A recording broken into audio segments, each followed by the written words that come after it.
Back to another skincare video. This is a dupe of whatever the real original is. I don't know because I haven't bought it, but it's this cream or this body butter that everybody be getting. It kind of look like this. I seen it in Dollar Tree and I was like, well, let me try this one. It's a pistachio and caramel. I was like, let me just try it. But then I realized I'm not into all of the scented things. I'm natural when it comes to all of these ingredients. When it comes to all of these pigments, when it comes to these things, pigments are natural when they're natural because they come from the ground.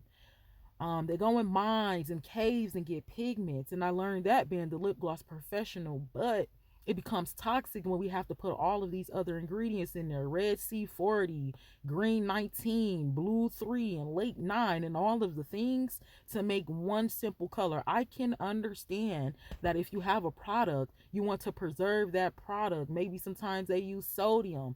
I can understand that, but it becomes toxic to us because not only is our products that we're using on our skin toxic and full of chemicals, we're eating toxic and full of chemicals. We're smoking and doing illegal things or drugs or different things like that, and it is all playing a part in the way why we look older and our hygiene and in our health problems. The ingredients, we have to start looking at the ingredients of things.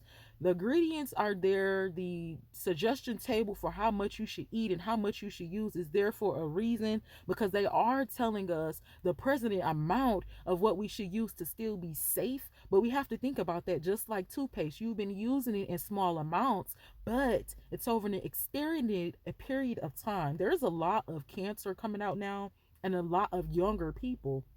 We have to see that as a red flag. Alexis Love Beauties and Flawless Man are internal and our external. We should be using and eating things that we can use for the inside of our body and the outside of our body. If you can put it on your skin, then it should be safe to eat. Now don't get me wrong, because I ain't saying that or everything. Like, you ain't gonna put meat on your skin because it's safe to eat. Hear me out.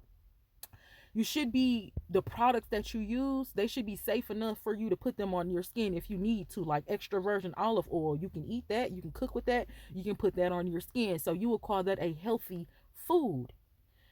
um Avocado, you can eat that, you can use that, you can put that on your skin. So that's how you know that something is natural. When you have a product and it says active ingredients, active ingredients mean those ingredients are raw. They have not been tampered with, they have not went under a certain refining process, and when you use it, it's going to actively work on your skin. I'm going to put down some of these scented things because I already use like scented body washes. So when it comes to like lotion and all that, I'm good. I'm gonna just stick with my oils.